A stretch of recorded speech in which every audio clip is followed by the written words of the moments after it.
Ele, para que nós possamos crescer e aprender juntos. Eu queria convidar você a abrir sua Bíblia no livro de Juízes, porque o livro de Juízes é o livro onde conta a história de Gideão e de todos os juízes que passaram pela terra de Israel, pelo povo de Deus. Juízes capítulo 6, nós vamos ler do versículo 1 ao 8, e você mantenha a sua Bíblia aberta aí, porque nós vamos acompanhando essa história.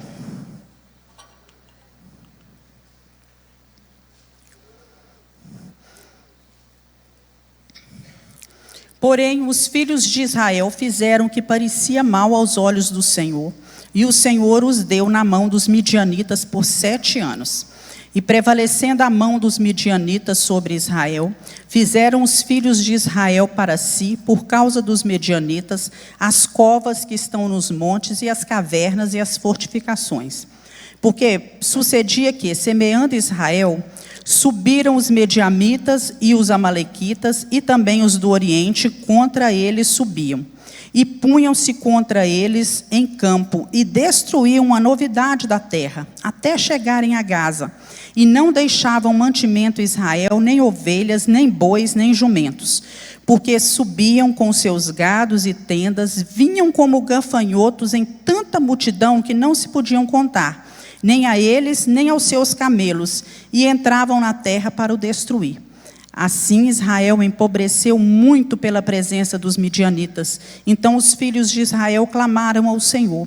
E sucedeu que, clamando os filhos de Israel ao Senhor por causa dos midianitas, enviou o Senhor um homem, profeta, aos filhos de Israel, que lhes disse: Assim diz o Senhor, Deus de Israel: do Egito eu vos fiz subir, e vos tirei da casa da servidão, e vos livrei da mão dos egípcios, das mãos de todos quanto vos oprimiam, e os expeli de diante de vós, e vos dei a terra. E vos disse: Eu sou o Senhor vosso Deus, não temais os deuses dos amorreus, em cuja terras habitais, mas não destes ouvidos à minha voz. Vamos então agora lá para o versículo 27. Então Gideão tomou 27? Não, continua aí no 11 mesmo, no 12. Então o anjo do Senhor lhe apareceu e lhe disse: O Senhor é contigo, varão valoroso. Então o anjo do Senhor apareceu e lhe disse: O Senhor é contigo, varão valoroso. Olha só, meus irmãos, a história de Gideão é uma história, mais uma das histórias da Bíblia, de fé e de coragem. Quando a gente vai lá para o livro de Hebreus, como é que vai passar aqui, Júnior? Ah, tá. Quando a gente vai lá para o livro de Hebreus 11, versículo 32 a 34, olha o que diz: E que mais direi? Faltar-me-ia o tempo contando de Gideão e de Baraque, de Sansão e de Jefté e de Davi, de Samuel e dos profetas, os quais, pela fé, venceram reinos, praticaram a justiça, alcançaram promessas, fecharam as bocas dos leões, apagaram a força do fogo, escaparam ao fio da espada. Da fraqueza tiraram forças, na batalha se esforçaram, puseram em fuga os exércitos dos estranhos. Quando a gente lê esse texto, que fala sobre alguns desses homens, que são chamados de heróis da fé, lá no livro de Hebreus capítulo 11, nós podemos aprender que esses homens foram homens que praticaram a justiça, e isso nós devemos seguir. E principalmente, eu gosto de lembrar disso que eu coloquei aqui, bem realçado, eles tiraram forças da fraqueza. Nos momentos das nossas fraquezas, nos momentos em que estamos mais abatidos, em que estamos destruídos, às vezes emocionalmente, fisicamente, com a mente cansada, nós vamos tirar força da nossa fraqueza. A Bíblia diz que se te mostrares frouxo no dia da angústia, a tua força vai ser o quê? Pequena. Então, nos momentos de fraqueza, nós precisamos buscar força. E na batalha, o que é que nós temos que fazer? nos esforçar, como esses homens. E Gideão foi um desses homens, né, que fez tudo isso aí. Nós aprendemos também sobre o período de Juízes. O que foi esse período na Bíblia que é chamado de período dos Juízes? Esse período começa logo depois que Josué morre. Foi um período entre 350 anos. E esse período é um período em que o regime era teocrático. O que quer dizer isso? Deus era o rei. Deus é quem comandava, quem dava todas as ordens para o povo. Lá em 1 Samuel 8:7, quando o povo se cansa desse regime teocrático, onde que Deus que dá as diretrizes, Deus que fala, Deus que dá as ordens, que acompanha, e tudo, eles começam a buscar e pedir um rei. Então o que acontece? Lá em 1 Samuel 8:7, o Senhor disse a Samuel: ouve a voz do povo em tudo quanto te dizem, porque eles não têm rejeitado a ti, Samuel, mas a mim têm rejeitado, para eu não reinar sobre Israel. Querendo dizer que quem era o rei era o Senhor, mas agora o povo rejeitava o rei, que era Deus, e pedia um outro rei para eles. Essa geração que viveu no período de Josué, Moisés tirou o povo do Egito, caminhou com o povo, 40 anos. Moisés morre à entrada da terra de Canaã. Deus dá a ele a oportunidade de subir ao monte, contemplar a terra, mas ele não entra. E havia uma geração toda que entrou com Josué, e ali naquele período, foi dividida a terra em 12 tribos, e o povo lutava contra as pessoas que habitavam na terra para possuir o seu pedaço de terra. Então, à medida que cada tribo foi adquirindo o seu pedaço de terra, eles começaram a se envolver em cultivar a terra, em cuidar das suas coisas. Eles se tornaram totalmente egocêntricos, voltados para si mesmos. E eles viviam entre povos idólatras. Aqueles que habitavam na terra serviam a outros deuses. Então eles começaram a pegar os costumes daqueles povos da terra, e não expulsaram todas as pessoas que estavam lá. Casaram-se com mulheres daquela terra, com homens daquela terra, e se contaminaram com as abominações. Queria que você fosse lá em Juízes agora, volta as páginas aí um pouquinho, para você ver. Juízes capítulo 2, do versículo 10 ao 13, diz assim, deixa bem claro isso aí para a gente.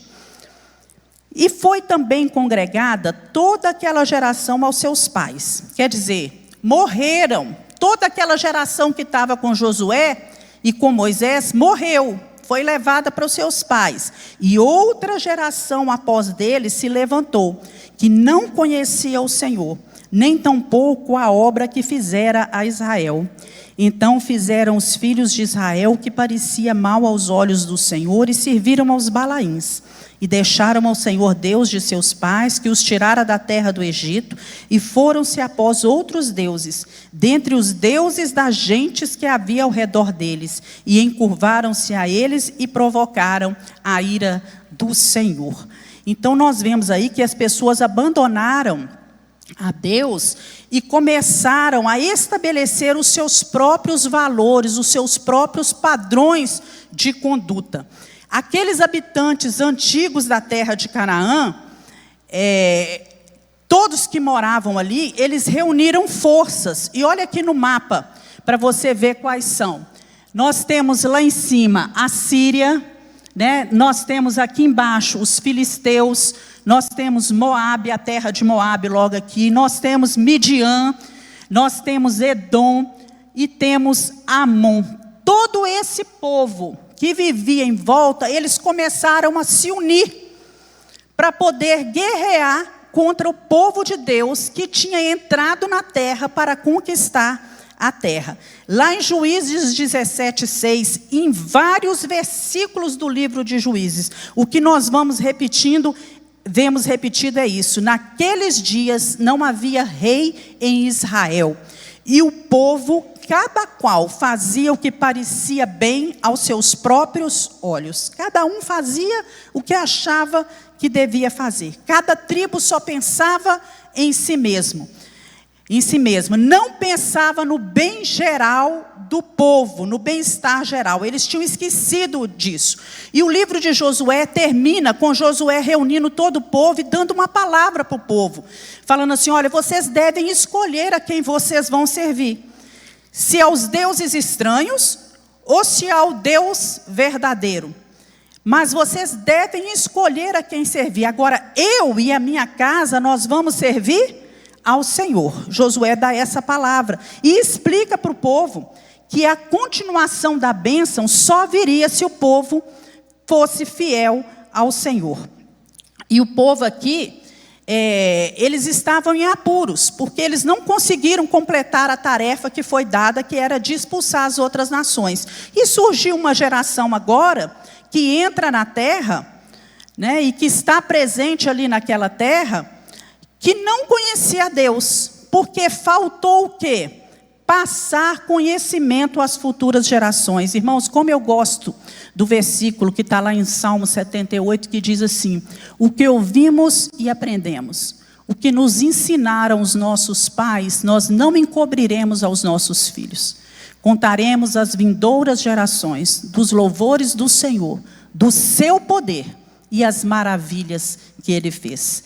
Quem tem que contar aos seus filhos quem é Deus, os louvores, as vitórias que Deus já teve, não é? As histórias que estão narradas na Bíblia, o poder de Deus, quantas vezes Deus abençoou a sua vida, quantas vezes Deus te ajudou, seus filhos precisam saber isso. Eu louvo a Deus porque isso me foi passado pela minha mãe, né? Minha mãe sempre contava as histórias para a gente, fazia culto doméstico, ensinava a Bíblia para a gente, colocava a gente para orar, ensinava a gente a orar, e vivia uma vida de fé, né, e de coragem, dependendo do Senhor o tempo todo. E com isso, a gente viu Deus trazendo respostas às orações, via o poder de Deus, né, agindo, e a gente aprendeu com isso, que a oração era que ia trazer aquilo que fosse de melhor às nossas vidas. Eu lembro que quando eu tinha 8 anos,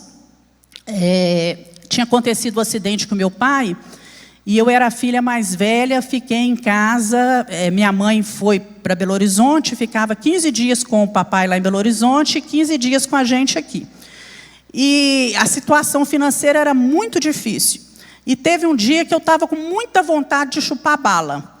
E abaixo de mim tinha mais 4 naquela época, né? Eu era mais velha, abaixo de mim mais 4. E eu lembro de eu pequenininha, com 8 anos, orando. Senhor, eu estou com tanta vontade de chupar bala, mas não tenho dinheiro para comprar bala.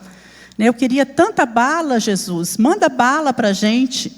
Irmãos, quando foi no outro dia, uma senhora muito amiga da minha mãe, que era naquela época a minha madrinha, né? Ela chegou lá em casa com um saco de bala, daquela melhor bala que tem, que hoje até hoje eu olho, os meus olhos se enchem, que é aquela balinha toffee de caramelo, toda coberta com chocolate, o papelzinho dourado. Quando ela chegou aquilo, o Espírito Santo de Deus, eu com 8 anos, já começou a falar ao meu coração. Eu respondo orações. Eu cuido de vocês, eu estou com vocês, né? E nós chupamos balas muitos dias, porque eu sempre fui muito organizada, eu escondi o pacote de bala e dividia a bala para todo mundo na porção certa dos dias, né? Cada um vai ganhar tantas todo dia.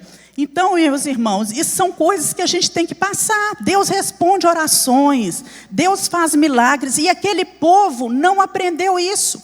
Então, quando eles entraram ali, o que aconteceu?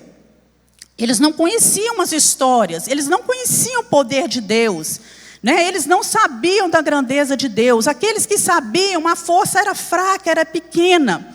E nós podemos ver que Deus começou a levantar então na história de Israel, alguns homens que foram juízes.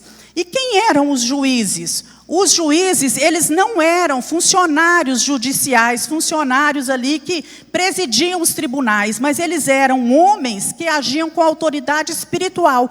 Deus dava autoridade naquele momento em que eles estavam ali governando e presidindo ali aquele povo. Eles eram agentes de Deus, foram libertadores. É isso que está escrito lá em Juízes capítulo 3. Eles eram dirigidos pelo Espírito Santo de Deus, cada um à sua maneira, com as suas qualidades, não é?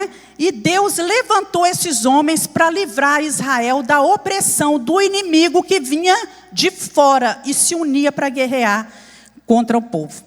Muitas vezes nós não entendemos os métodos que Deus usa, os caminhos de Deus parecem não ter sentido para nós, não é? Por exemplo, Deus escolheu Davi. Davi era um jovenzinho que, se você fosse olhar, sem experiência, não é? E com uma pedra, Davi foi escolhido para poder livrar o povo das mãos do inimigo, o gigante Golias.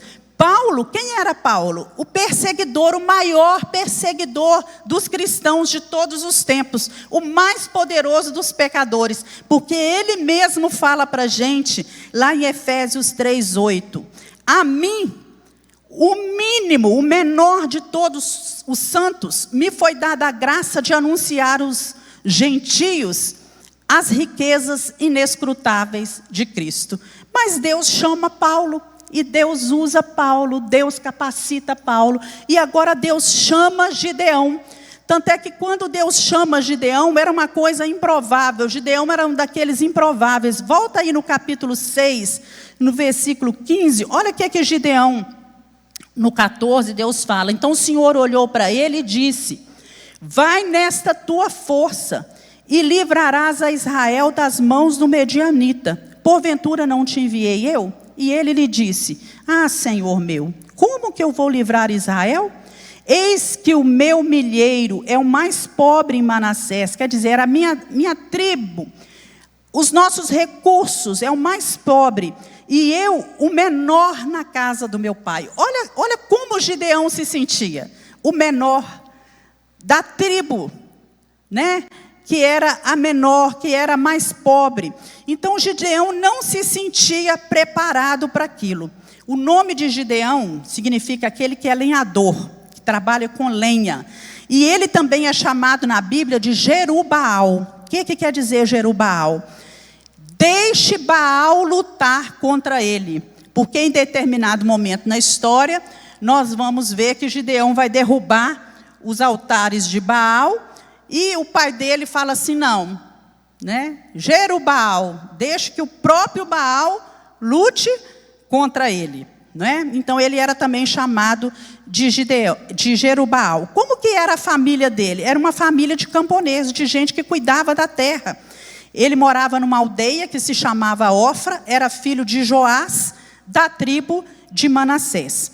E aqui a história nos conta que já faziam 7 anos que os midianitas estavam atacando o povo de Deus, que eles vinham contra o povo de Deus todos os anos. Depois que o povo preparava a terra, semeava, regava, cuidava, matava as pragas, que estava na hora que eles tinham feito a colheita, os midianitas se uniam, né, com outros povos, e eles vinham e tomavam, levavam todo o alimento. Imagina a frustração.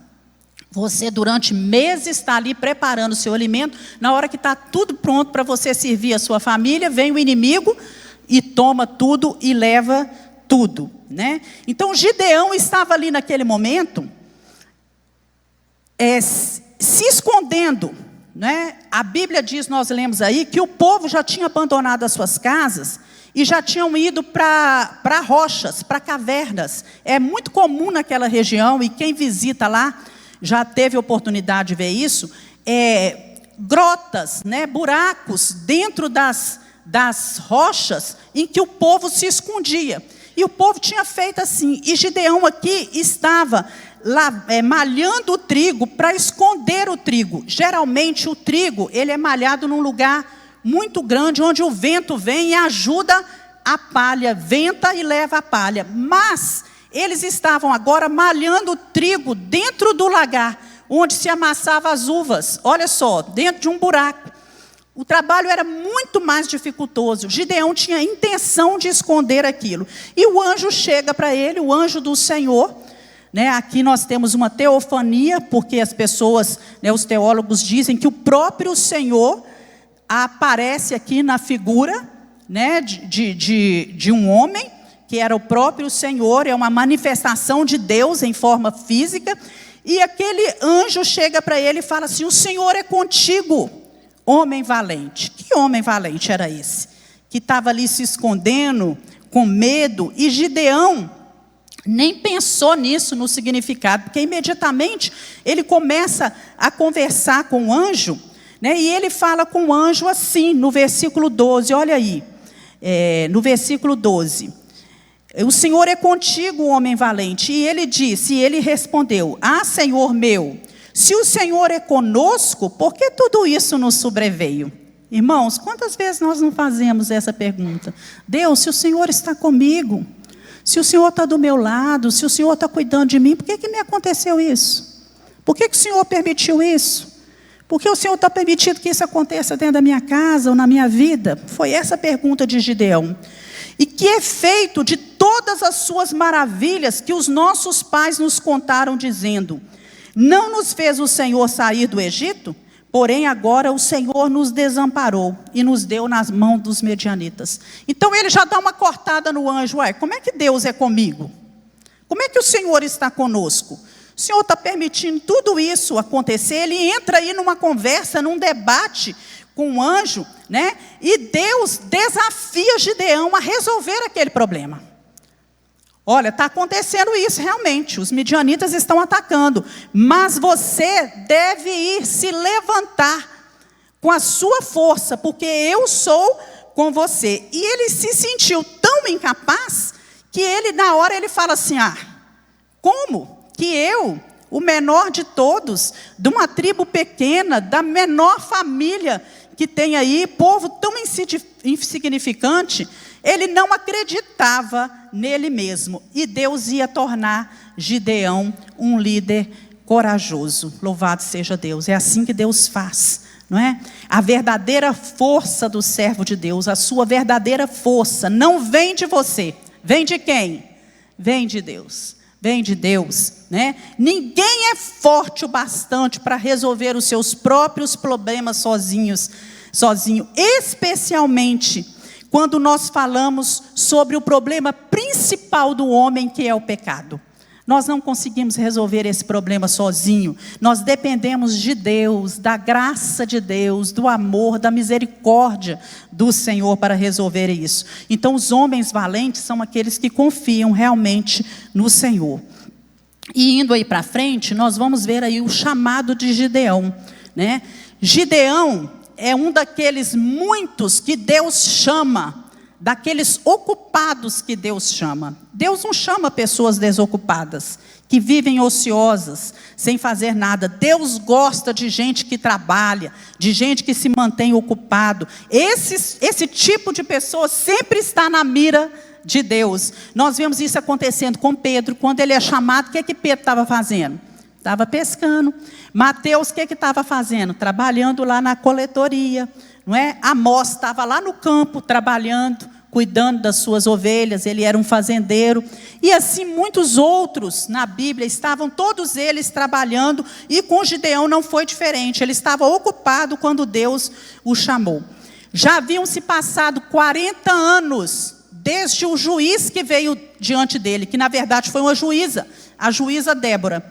E passaram-se 40 anos e o povo voltou, porque o ciclo era o mesmo, Eu até coloquei aqui no primeiro slide o ciclo do povo. Olha aqui, irmãos, o povo vivia assim: rebelião, vinha a opressão, os inimigos se levantavam, o povo se arrependia, chorava, orava, buscava a Deus, Deus ouvia do céu, levantava um libertador e trazia o livramento. Assim que esse juiz deixava aquele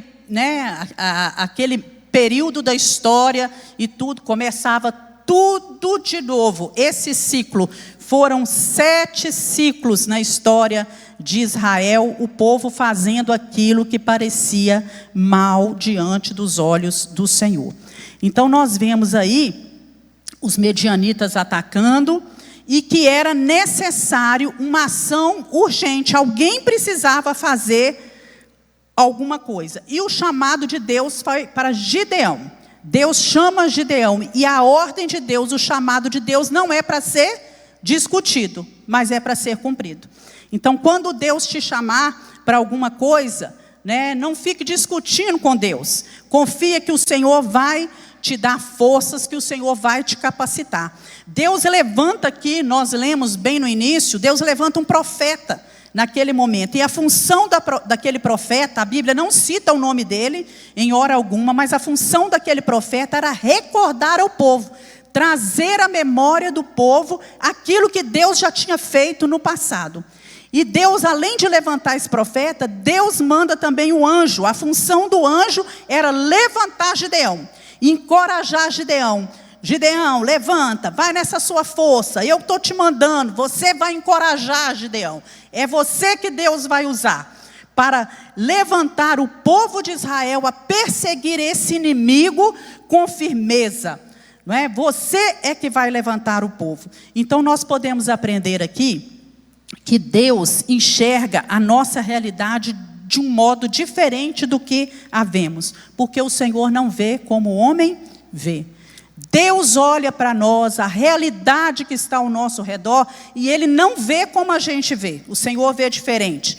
Podemos aprender também que Deus nos observa, e os olhos de Deus estão postos sobre nós. Não é verdade, meus irmãos? Quantas vezes nós lemos isso na Bíblia, que os olhos do Senhor estão postos sobre aqueles que o temem. Que Deus, do seu alto e sublime trono, olha que coisa linda, Ele se inclina e Ele contempla com seus olhos aqueles que estão aqui na terra. Deus observa você em todo o tempo. E aprendemos também que Deus conhece o nosso potencial. Mesmo que às vezes a gente olhe e não veja nada, e tenha essa sensação que Gideão teve. Eu não posso nada, eu não sou nada, eu sou pequeno demais. Mas Deus, quando Ele nos escolhe, Ele tem motivos para fazer. Quando ninguém mais tem motivo, às vezes a gente olha para uma pessoa e fala, não, improvável que aconteça isso, que esse seja usado por Deus. Mas Deus olha e vê probabilidades nele, Deus vê dons, Deus vê talentos naquela pessoa. Louvado seja o Senhor por isso. Partindo aí pela história, nós vamos ver que Gideão destrói o altar de Baal. O que acontecia naquela época? A principal divindade era Baal. Baal era uma divindade fenícia. Ele era o deus da fertilidade, o deus da chuva, o deus do sol. Ele era filho do deus Dagom. E sempre havia uma tentação para o povo, por parte do povo de Israel, de se envolver com outros deuses. E quando eles se envolviam com outros deuses, esse relacionamento idólatra, ele era uma obstrução, ele obstruía totalmente a chance, né, a oportunidade de Deus ter comunhão com o povo. A Bíblia diz que os nossos pecados fazem separação entre nós e o nosso Deus. E a idolatria é um pecado que precisa ser retirado do nosso meio. Deus não se agrada da idolatria. Ele mesmo diz que Ele é o único Deus. Só Ele deve ser adorado. E esse povo estava servindo ao Deus Baal.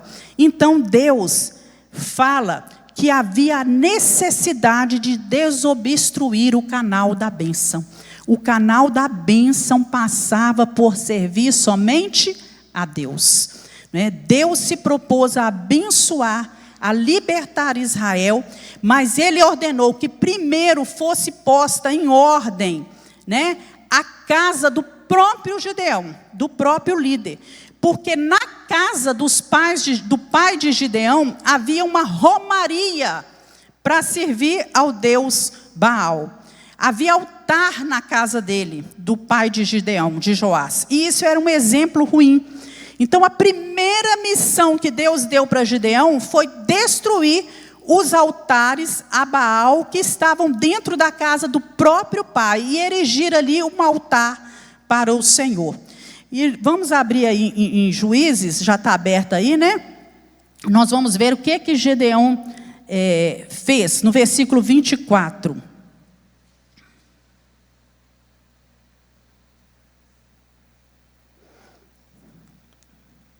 Isso mesmo, 24. Então Gideão edificou ali um altar ao Senhor e lhe chamou: Senhor é paz. E ainda até o dia de hoje está em Ofra dos Abiezritas. E aconteceu naquela mesma noite que o Senhor lhe disse: toma o boi de teu pai, a saber... Não, peraí.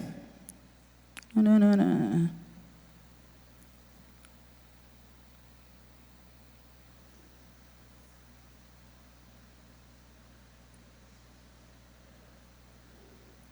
Me perdi aqui, achamos.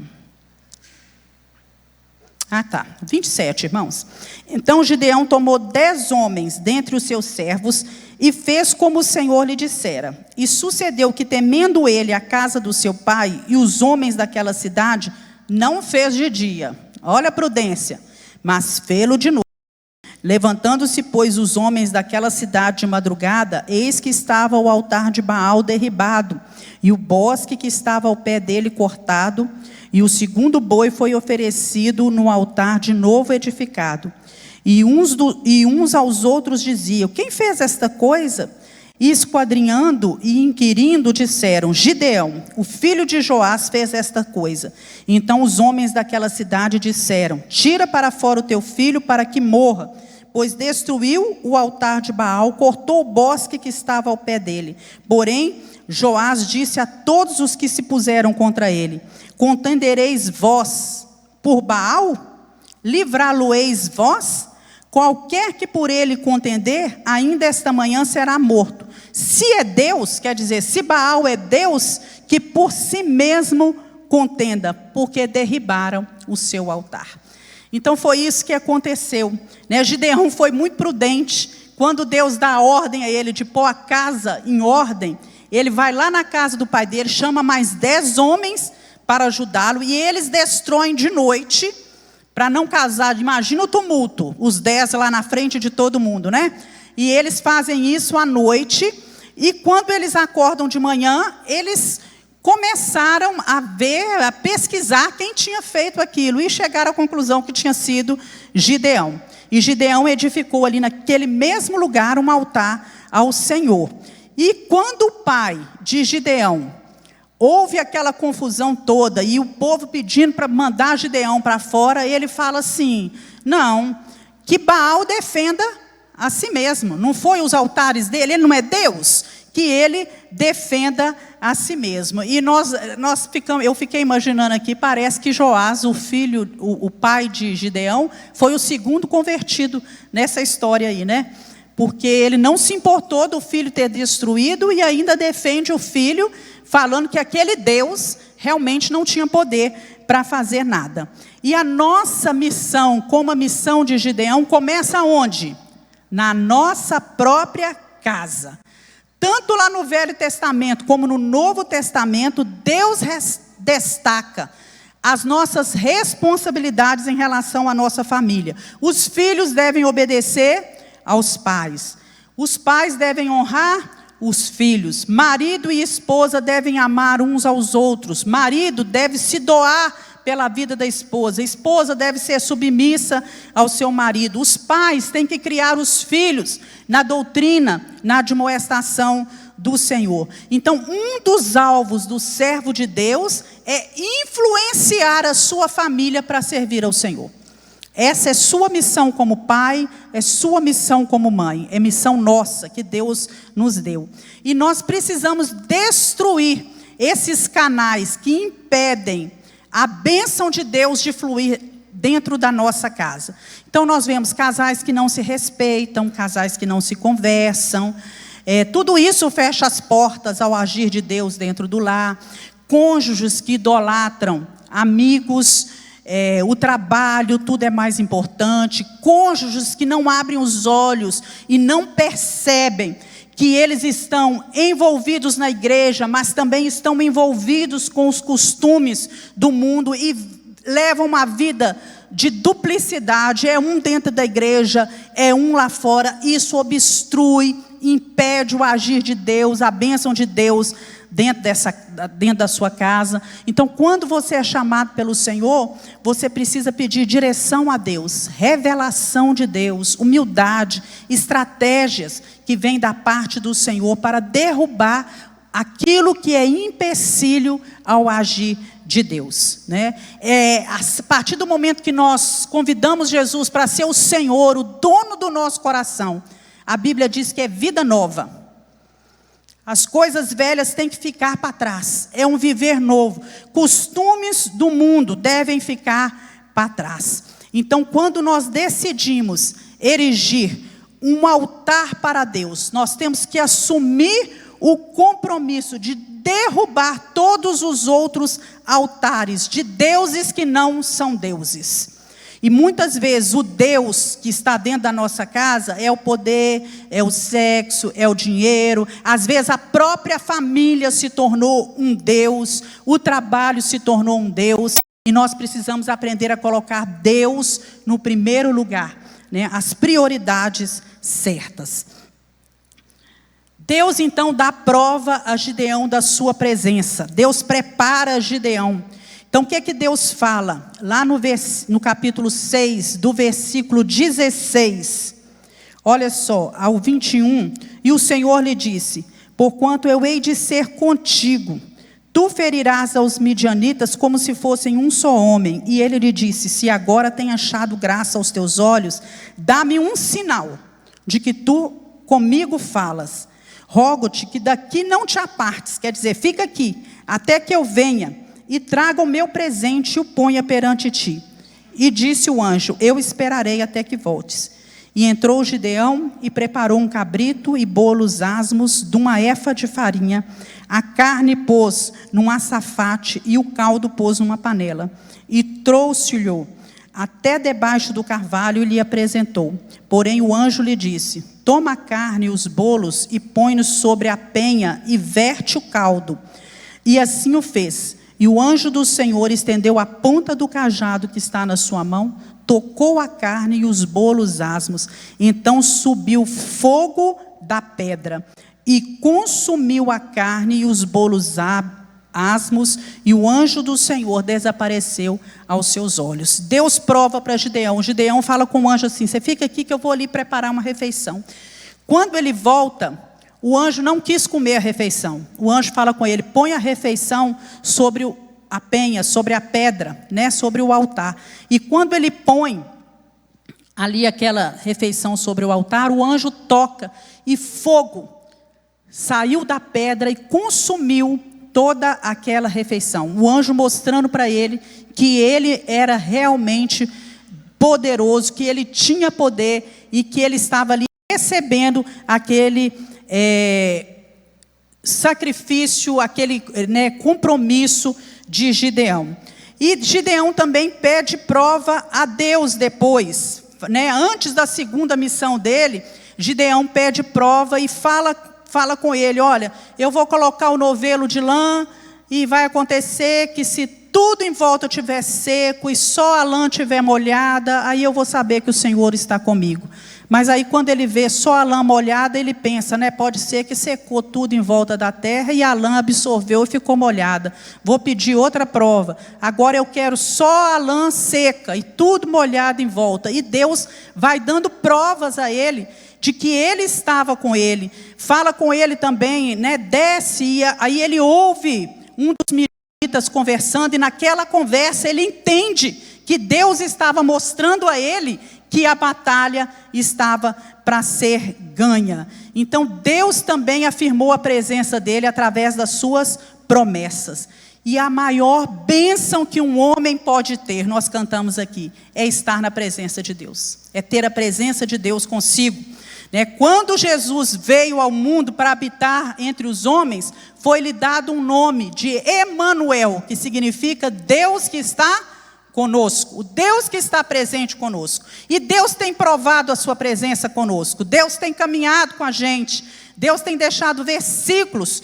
Lá em Mateus 28, 20, diz assim, ó, e eis que estou convosco todos os dias, até a consumação dos séculos. Deuteronômio 31, versículos 6 e 8. Sejam fortes e corajosos, não tenham medo, nem fiquem apavorados por causa delas, pois o Senhor, o seu Deus, vai com vocês. Nunca os deixará, nunca os abandonará. No versículo 8 diz, de Deuteronômio 31, o Senhor, pois, é aquele que vai adiante de ti, Ele vai contigo, não te deixará, não te desamparará, não temas, nem te espantes. Você pode dizer glória a Deus? O Senhor é conosco. Em Isaías 41 diz, por isso não tema, pois eu estou com você.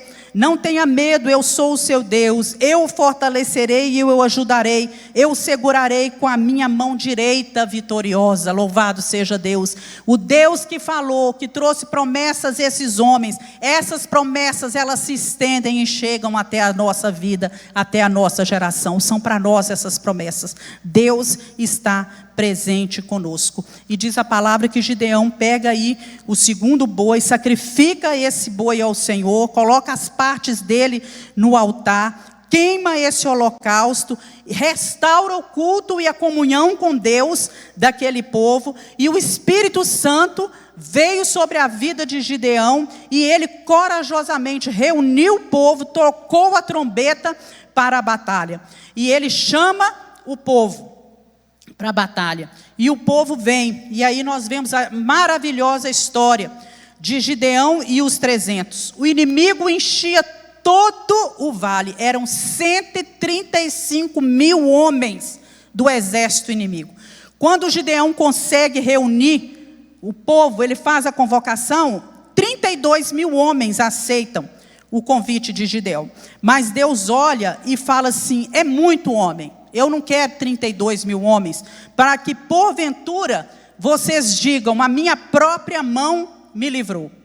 Está lá em Juízes capítulo 7, versículo 2. Deus não quis, e Deus fala com Gideão, fala com quem está com medo, quem está temeroso, quem está receoso de entrar nessa batalha, que volta para casa. 22 mil volta para casa, ficam só 10, e Deus olha, 10 mil contra 135, ainda é muito para mim.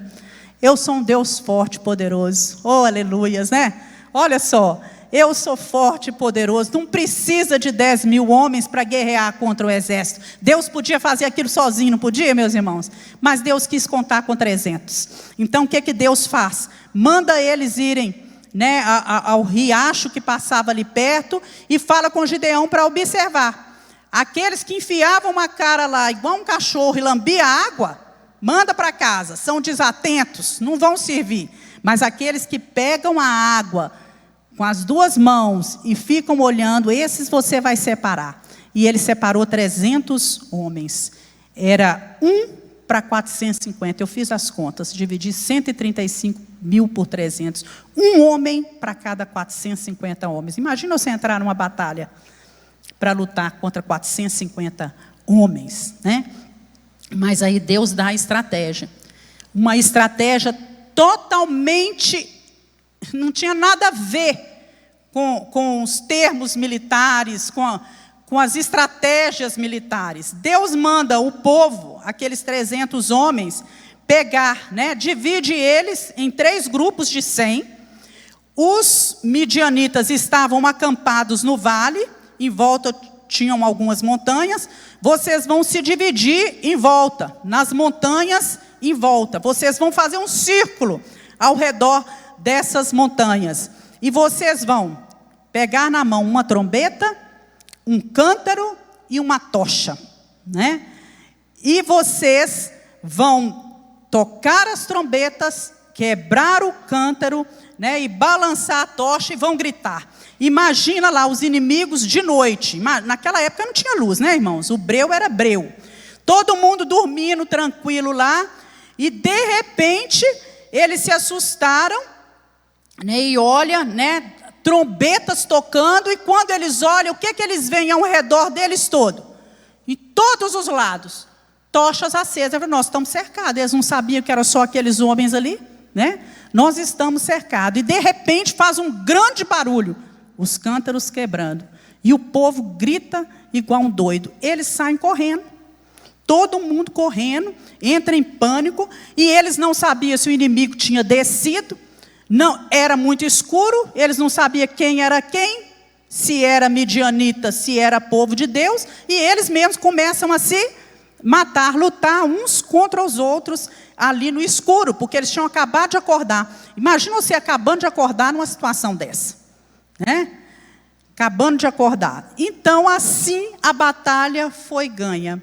Não usando espadas alguma, mas usando o braço forte do Senhor. Aleluias. Deus deu a vitória ao povo naquele dia. E nós aprendemos aqui, né, que nós precisamos confiar em Deus acima de qualquer coisa, porque Deus sabe aquilo que faz. Nem todos os que estão ao nosso lado são valentes. É verdade, irmãos? Nem todos que estão ao seu lado são valentes para lutar as suas batalhas junto com você. Alguns vão até minar a sua fé e a sua esperança. Você tem que tomar cuidado com isso. Quem são os seus amigos, aqueles com quem você anda? Porque de repente, em vez de te ajudar, eles vão te atrapalhar. Coloque à prova aqueles que dizem ser seus companheiros. Veja se eles são realmente seus companheiros. Muitas pessoas ao nosso redor não é sinal de sucesso, não é verdade? Só porque tem muita gente não quer dizer que a batalha está ganha, não. Porque às vezes esse povo está despreparado, descompromissado, está com a sua vida em pecado, e o pecado atrapalha o agir e a bênção de Deus. Não se frustre se o que você tem é pouco. Aprecie a qualidade do que está em suas mãos.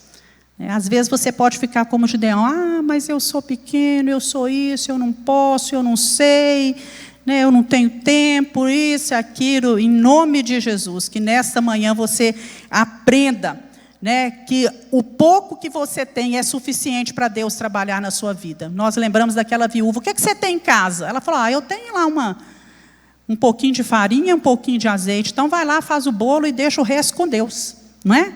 E assim ela fez, e ela viu o milagre da multiplicação e o sustento de Deus na sua casa.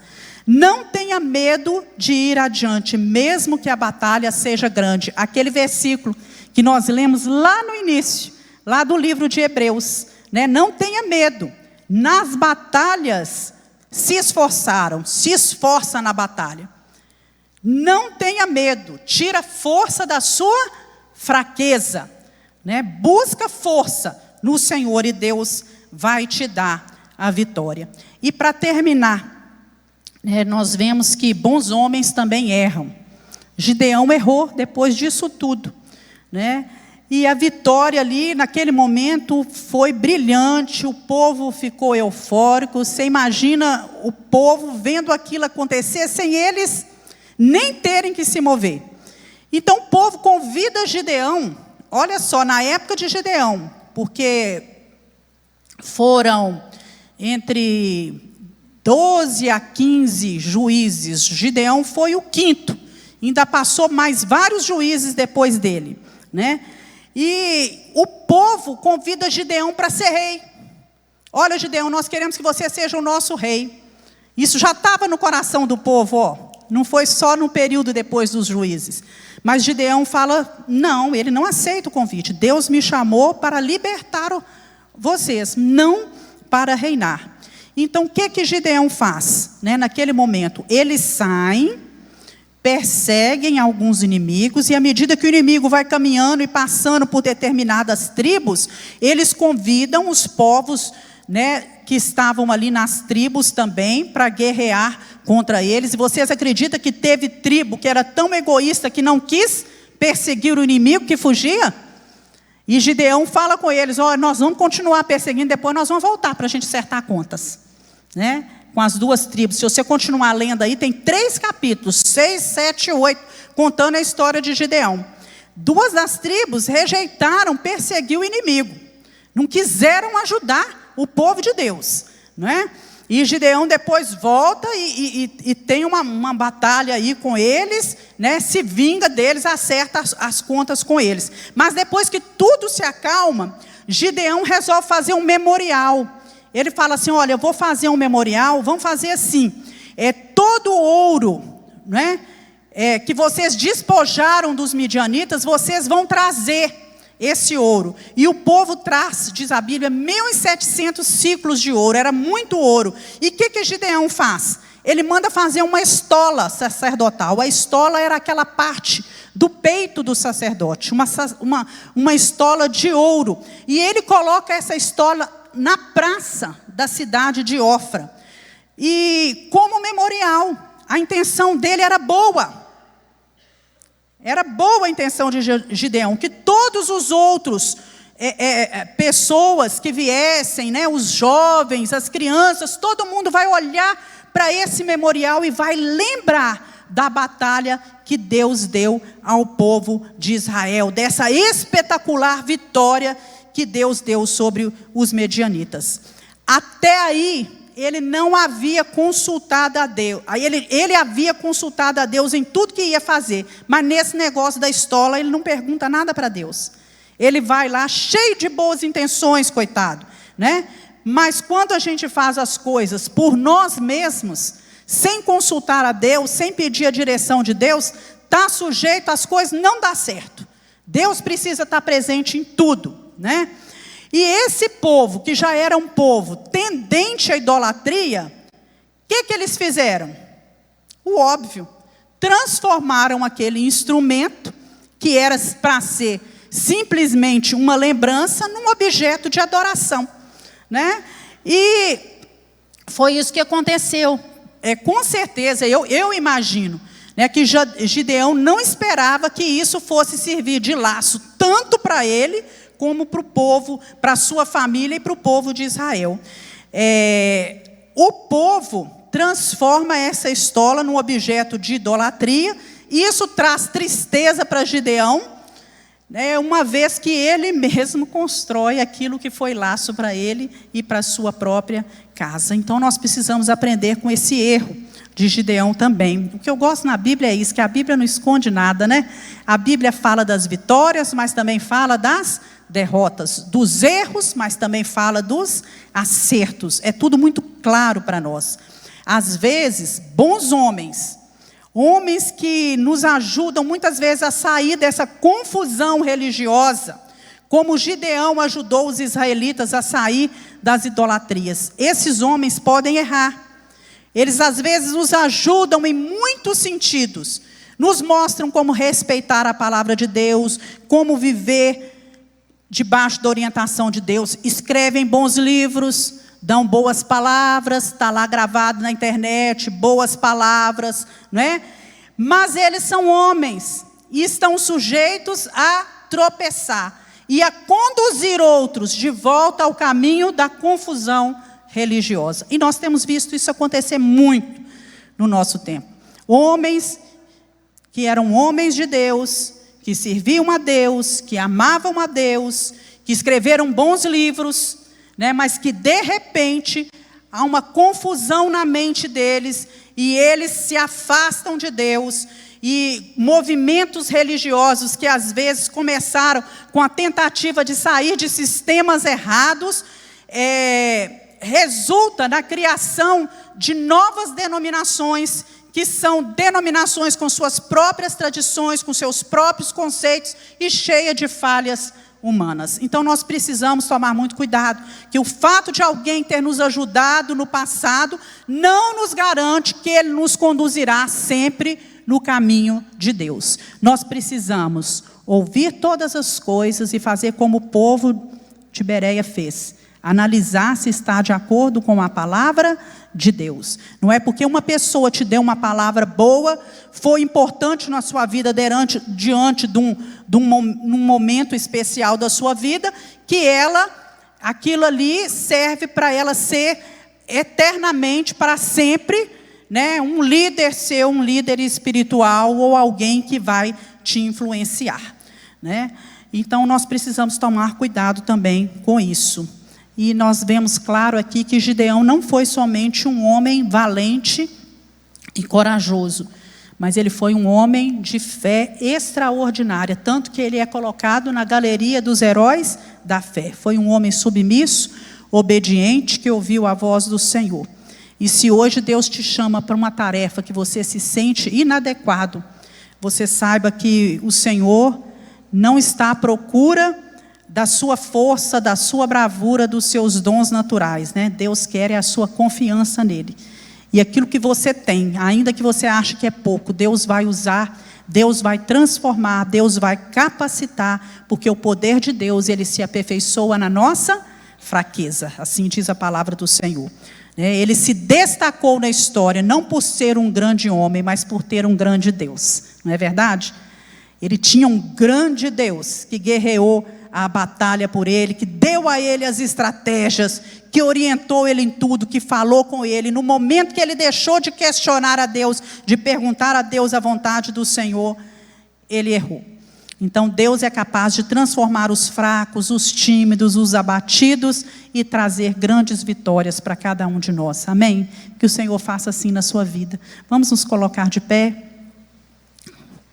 Eu quero convidar você a orar nessa manhã e apresentar a sua vida nas mãos do Senhor. Falar com Deus. Deus, me capacita. O fato é que Deus tem um chamado para cada um de nós. Deus tem uma obra para realizar nas nossas mãos. Nós podemos ajudar aqueles que estão ao nosso redor. Nós podemos acrescentar a casa do Senhor. Nós temos, todos nós, uma missão: proclamar o evangelho da salvação em Cristo Jesus. Que Deus te abençoe grandemente. Deus, nós apresentamos a nossa vida nas tuas mãos. Dependemos totalmente da tua graça, da tua misericórdia. E nós pedimos ao Senhor que cuide de nós, que nos fortaleça. Não queremos ir na nossa própria força, mas na força do Senhor. Que o teu braço forte esteja conosco. Que a direção do Senhor, o falar de Deus, seja ouvido por cada um de nós. Desimpede, desobstrui os nossos ouvidos. Desobstrui, Senhor, os canais da bênção, aquilo que é empecilho. Deus, abençoa a nossa casa. Tira tudo que é impedimento dentro do nosso lar. Nos dá discernimento, Deus. Nos dá maturidade, que possamos olhar e ter sensibilidade espiritual para sentir aquilo que tem impedido o agir e o fluir de Deus dentro da nossa casa. Senhor, nós nos comprometemos com o Senhor em te amar, em te servir, em te adorar. Nós falamos como salmista que cantaremos louvores ao Senhor durante a nossa vida, cantaremos louvores ao Senhor enquanto a gente viver. E nós queremos nesta manhã entregar o nosso coração, os nossos sonhos, os nossos projetos, as nossas necessidades, as nossas debilidades, as nossas falhas nas tuas mãos e pedir: Deus, estende a tua mão de poder, nos capacita. Deus, tem misericórdia de nós, nos usa, nos dá graça, nos ajuda a ter uma postura íntegra, reta, de temor ao Senhor em todo o tempo. Que as palavras da nossa boca e o meditar do nosso coração sejam agradáveis ao Senhor. Nos sustenta, Deus, com a tua mão de poder. Em nome de Jesus, nós oramos.